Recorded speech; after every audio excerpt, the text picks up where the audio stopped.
Listening Colour. Hi everyone, welcome to Listening Colour with me, Rachel Walker-Mason. We've got new hair and something new to watch.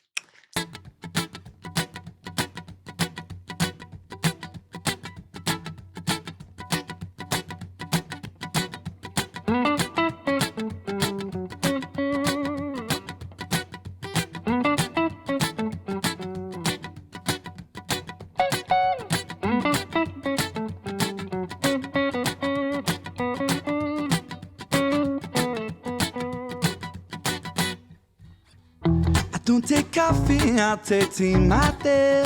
Tea, my dear. I'd like my toes done up one side. On one side. You could dip it in my accent when I talk. I'm an Englishman in New York. Oh, this is so cute and so fun.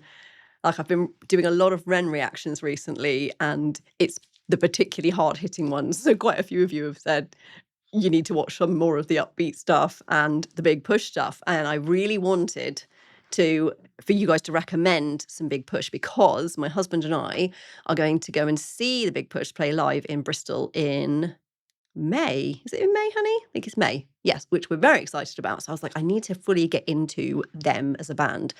And this is a very exciting cover because I love Sting. I've seen Sting perform live in like a duo kind of thing, which was unusual, with Paul Simon, and it was one of the greatest gigs ever.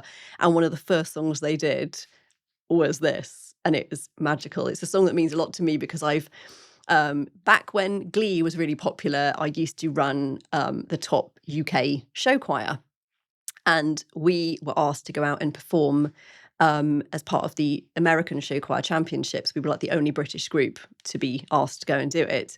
And we went out there, and I was the musical director of the group, and I chose this as our opening number. And so we opened it in the super British way with this song. And it's always like, a super emotional one for me. And they are doing such a lovely, bouncy, fun version of it that's very much them, but has kept the original feel of the song, that it's got a kind of little edge, which is great because I love the Police. I love their way of performing things. I love how their beats are quite often kind of upside down because Stuart Copeland, who's one of my favourite drummers of all time, he was brought up in Africa. That very much informs the way that the Police write and perform. I'm an Englishman in New York. See me walking down Fifth Avenue. Walking cave up my side. I take it with me everywhere that I walk. I'm an Englishman in New York. Whoa, I'm an alien.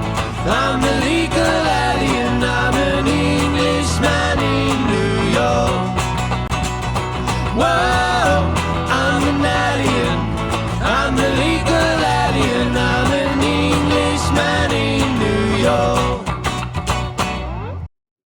Oh, this is so fun and bouncy. They just look like they're having the best time, like the three mates who love hanging out and just jamming together. They've got that real kind of bond. They're not even looking at each other, but their harmonies are absolutely on time, just completely with each other. Ren's voice on this is so good because Sting's got a very particular kind of voice. It's got this like smoky kind of sound in it, which is brilliant. The way Sting sings is just it's beautiful, and he's particularly good at ballads. His voice just sings through those. And Ren has a very different voice. He's got a lot more kind of edge and more kind of bounce and that kind of pop kind of bounce to his voice, which makes him so good at rap and the kind of hip hop stylings that he does. But he is doing an amazing version of this. He's still got those little bouncy contemporary English because he can clip his voice so nicely. So rather than Englishman in New York, which is how Sting sings it and sings it all the way through, you've got Englishman in New York. And it really works. It's kind of like a contemporary kind of fun, relaxed take on the song, which stands really well on its own, but this is such, I love it when a cover version brings something new rather than just replicating it, that they add something new. And it was interesting because I was thinking, how are they going to do this one? Is it going to be just a copy, or is Ren going to still sound like himself? And I love that he's carried on with his like virtuoso guitar playing. What an amazing, like, you don't hear him on an electric very well. I haven't heard him on an electric very often, so it's really interesting to hear him there on his like electric sort of Telecaster or something, and he's just got this stunning relaxed way of playing. It's just so good. Like, I'm used to hearing him on like pushing a bit harder on an acoustic guitar, more of like a Spanish style kind of flamenco playing, but he's just got this really relaxed, like Santana kind of way of playing. He's just so cool, isn't he? Englishman in New York.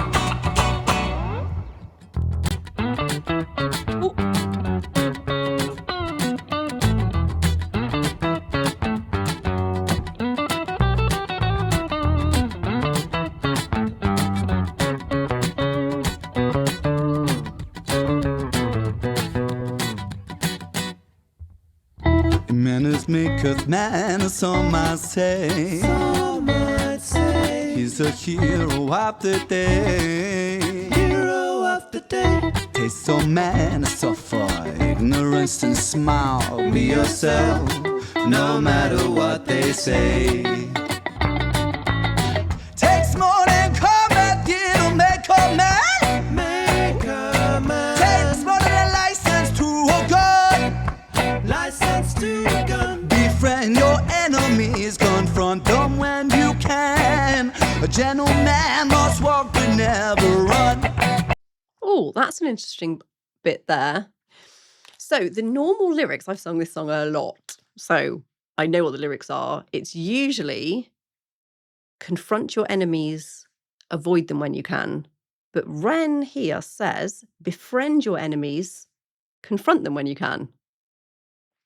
Now that is interesting. Now, is that a conscious choice or just a slip of the tongue? I mean, when we're talking about Ren, it's probably a conscious choice because he does talk about uncomfortable things.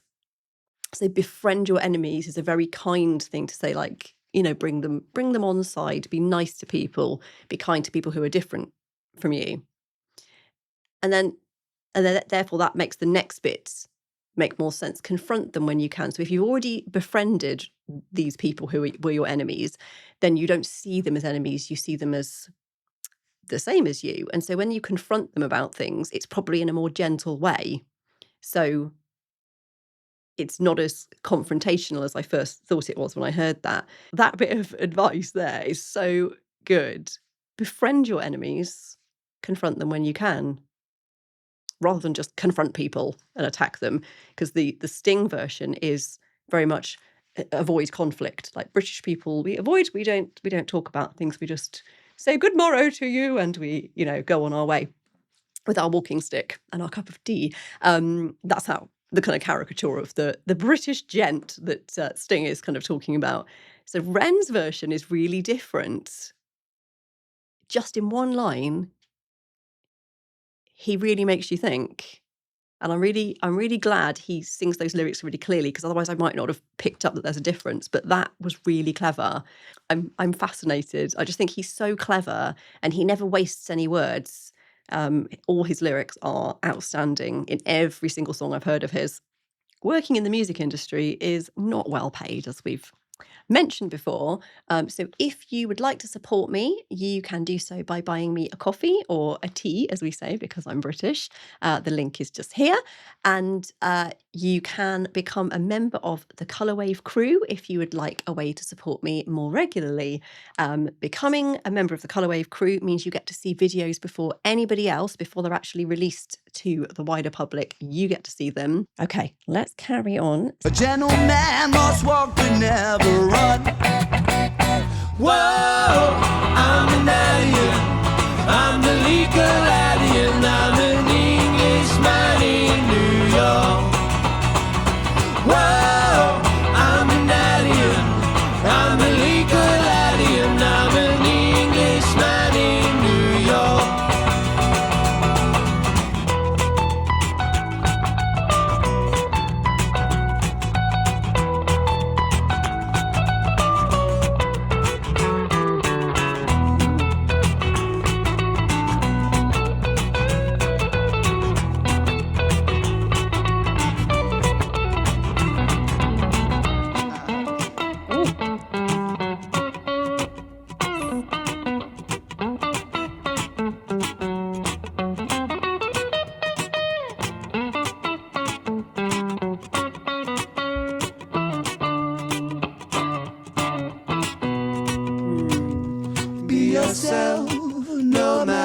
what they say. Be yourself, no matter what they say. Be yourself, no matter what they say. Be yourself, no matter what they say. Whoa, I'm an alien. I'm a legal alien. I'm an Englishman in New York. Whoa, I'm an alien. I'm a legal alien. I'm an Englishman in New York. Ooh, God, I love an acapella outro. I mean, we all know I like pentatonics, which is obviously all acapella. That was so good. I was there like, because I do a lot of acapella judging across the world with professional and amateur groups, and so I'm trained to like get my ear in and really listen. Those harmonies were so tight. Interestingly, they were doing, rather than alien, they were doing like an alien, which is like a more relaxed shape, which perhaps is a bit more how Ren forms his vowels. Sometimes they're a little bit unusual. But it was interesting the way they were doing that, but they were all doing it in the same way, so it all matched. It's interesting, they didn't do the bridge of that song. There's a really nice bridge section which ends with "At night a candle's brighter than a sun." That's a reference to, you don't need to be this big loud thing. You know, in the dark, a little candle can be just as bright. You can be a little gentle flame. And I love that section. It's really beautiful. They didn't do that. But then they also didn't do the only bit in the song that I don't like. There's this weird bit where there's this more strange 80s drum solo for a few beats. And you just think, what's happening there? And I always think that the song could do without that. It's just, I don't know why it's there. It's this weird reverb drum solo. And they didn't put that in, thankfully. And there's usually like a saxophone solo, which is like, it always feels like someone could go into like a soft shoe tap routine in that kind of bit. But they didn't do that. Ren did a lovely guitar solo, which had a lot of jazz licks and really interesting notes in it. It was just beautiful. It all fitted together so nicely and just felt really relaxed. And I imagine it was one take because there are a few little tiny mistakes, a couple of notes on the guitar that were struck that they didn't mean to, like a couple of, notes where the fingers struck it, which technically is a mistake. But I love that they just carry on and just do it because it's so real and raw. And they just look so relaxed, like they're just sitting in a pub waiting for one of their mates to come. It's just got this really relaxed vibe. There's just something very ordinary in the nicest possible way about it, that they're there and they've got the dog on the sofa. That dog looks so cute. He's just wandering around on the sofa. So with this one, it just feels very warm. It's got this lovely kind of yellowy-orange glow to it. And it's like their friendship and their this warmth. Usually with this song, in the original Sting version, it's a much more like bluishy purple colour, but this version is a totally different colour for the same song, and it's a very yellowy orange, warm, kind of washy kind of thing all the way through. It just has this lovely, relaxed, joyful feeling about it, and that's what gives me those colours, I guess. It's really nice. Please remember to like, subscribe, share and comment. I love all your comments, so please keep them coming and remember to have a colourful day. Listening